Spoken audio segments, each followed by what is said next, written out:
Assalamualaikum warahmatullahi wabarakatuh. Perkenalkan, nama saya Sadiani Sayumna. Kelas 10 IPA 3 absen 22. Di sini saya akan menceritakan tentang perkembangan Islam pada masa Rasulullah Shallallahu Alaihi Wasallam periode Mekah. Yang pertama, kebudayaan masyarakat Mekah sebelum Islam. Yang dimaksud dengan jahiliyah yaitu masa sebelum kehadiran Islam yang dibawa oleh Rasulullah. Kapan terjadinya masa jahiliyah periode pertama? Itu meliputi masa yang sangat panjang, tetapi tidak banyak yang bisa diketahui hal ihwalnya dan sudah lenyap sebagian masyarakat pendukungnya. Terjadinya masa jahiliyah periode kedua berlangsung kira-kira sekitar 150 tahun sebelum Islam lahir. Kemudian letak negeri Arab. Negeri Arab terletak di semenanjung di utara barat daya benua Asia. Batas-batas negeri Arab di sebelah utara berbatasan dengan Syam, Palestina, dan juga Al-Jazirah. Di sebelah selatan berbatasan dengan Teluk Aden dan Samudra India. Di sebelah timur berbatasan dengan Teluk Oman dan Teluk Persia. Di sebelah barat berbatasan dengan Selat Bab al-Mandeb, Laut Merah, dan terusan Suez. Sikap dan perilaku masyarakat Mekah pada masa jahiliyah, yaitu orang-orang Mekah dikenal sebagai bangsa pengembara dan nomaden, senang hidup bebas tanpa aturan dan hukum yang dapat mengikat, menjunjung tinggi nilai-nilai kebebasan, senang hidup berkelompok, dan tidak menyukai anak perempuan. Kemudian ada bangsa Arab memiliki keunggulan-keunggulan, yaitu penduduk Arab walaupun memiliki watak dan perangai dan perilaku keras, mereka mempunyai keunggulan dalam jiwa seni sastra yang tinggi, terutama dalam bentuk syair dan sajak. Di sana para penyair kenamaan sangat dikagumi dan dihormati. Bangsa Arab meyakini, intinya di Arab itu ada golongan yang diyakini bangsa Arab pada masa jahiliyah, yaitu ada 4 golongan, yaitu golongan yang mengingkari Sang Pencipta dan hari kebangkitan, golongan yang mengakui adanya Tuhan namun mengingkari adanya hari kebangkitan, golongan yang menyembah berhala, dan golongan yang cenderung mengikuti ajaran Yahudi, Nasrani, dan Sabi'ah. Ada pula yang menyembah malaikat atau jin. Kemudian di Arab itu ada perkembangan tradisi keilmuan. Bangsa Arab pra-Islam telah mampu mengembangkan ilmu pengetahuan, terbukti dengan dikembangkannya ilmu astronomi yang ditemukan oleh orang-orang Babilonia. Ilmu astronomi ini berkembang di Arab setelah bangsa Babilonia diserang oleh bangsa Persia. Kemudian bangsa Persia mengenalkan ilmu astronomi ini kepada orang-orang Arab pada masa itu. Selain itu, mereka juga pandai dalam ilmu nasab, ilmu rasi-rasi bintang, tanggal-tanggal kelahiran, dan takbir mimpi. Kemudian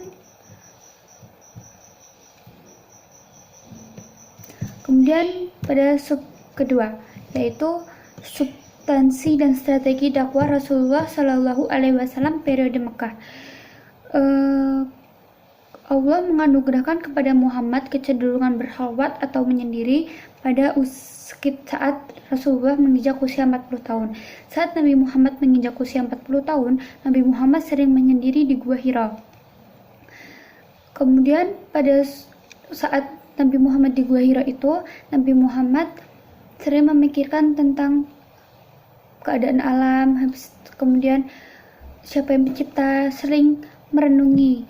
Kemudian pada tanggal 13 Ramadan tahun 13 sebelum Hijriah, atau tepatnya bulan Juli tahun 610 Masehi, malaikat Jibril turun kepada Nabi Muhammad untuk menyampaikan wahyu pertama kepada Nabi Muhammad, yaitu Quran Surah Al-A'la.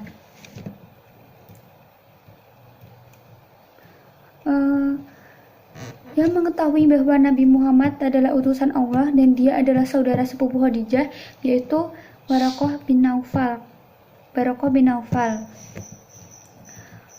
Keadaan Muhammad setelah menerima wahyu pertama, Nabi Muhammad tuh merasa gundah gulana karena wahyu selanjutnya belum juga turun. Jadi beliau tuh menanti-nanti turunnya wahyu, namun wahyu itu berhenti beberapa lama.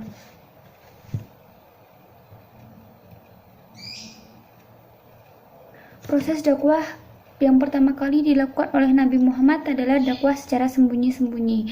Beliau menyampaikan dakwah secara sembunyi-sembunyi ini kepada keluarga dekatnya seperti Khadijah, Ali bin Abi Thalib, Abu Bakar Siddiq, dan lain sebagainya. Kenapa alasan dakwah sembunyi-sembunyi ini dilakukan pertama kali oleh Rasulullah? Rasulullah melalui dakwahnya secara sembunyi-sembunyi menyeru manusia untuk beriman kepada Allah agar bangsa Arab itu tidak terkejut akan perbedaan agama yang akan diseru oleh Nabi Muhammad SAW, dan menghindari munculnya gejolak yang sangat mungkin terjadi di kalangan masyarakat, karena saat itu masyarakat sebanyak yang menyembah berhala, jadi belum ada yang menyembah Allah Subhanahu wa Ta'ala.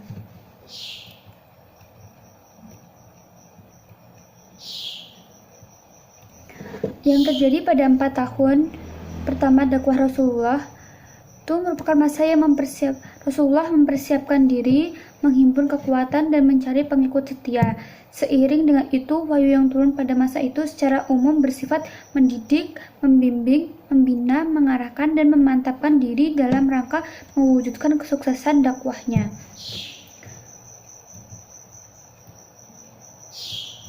Kemudian sub yang ketiga, peristiwa-peristiwa penting dalam dakwah Rasulullah SAW periode Mekah.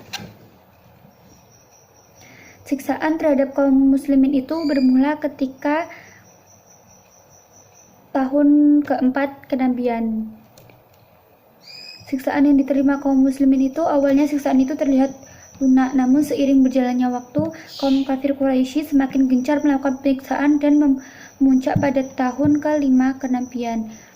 Jadi saat itu Quraisy itu awalnya segan untuk melakukan penyerangan, mereka hanya menyebar fitnah, tapi lama-lama mereka mulai gencar dan mulai ingin memusuhi Islam dengan terang-terangan, dengan melukai Rasulullah, melukai kaum-kaum muslimin lainnya.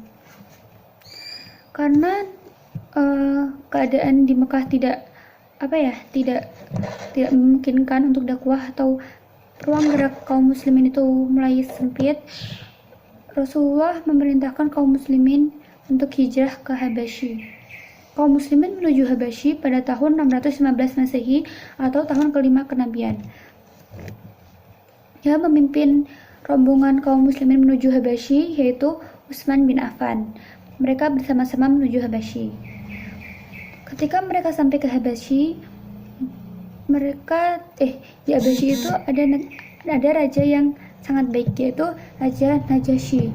Raja Najasyi itu menerima kaum muslimin dengan baik. Kemudian pada masa itu ada tahun duka cita, yaitu ketika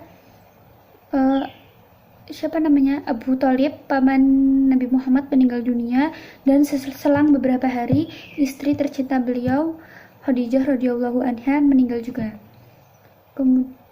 Dan saat itu juga Nabi Muhammad sering dilukai oleh kaum Quraisy, sehingga tahun itu disebut tahun duka cita, sehingga Allah menghibur Nabi Muhammad dengan